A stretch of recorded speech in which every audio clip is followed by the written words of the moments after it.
Hello sir, Assalamu alaikum. My name is Muhammad Abdullah.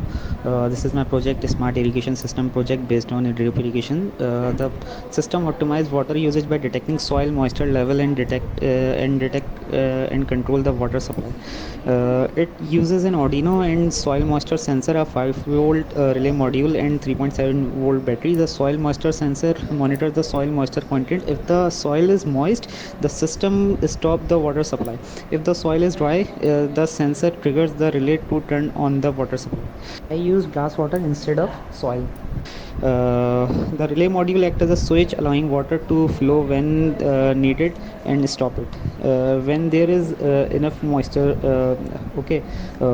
This ensures efficient water use, preventing overwatering and promoting health plant growth. Thank you for watching my video. I hope you found this demonstration informative and inspiring.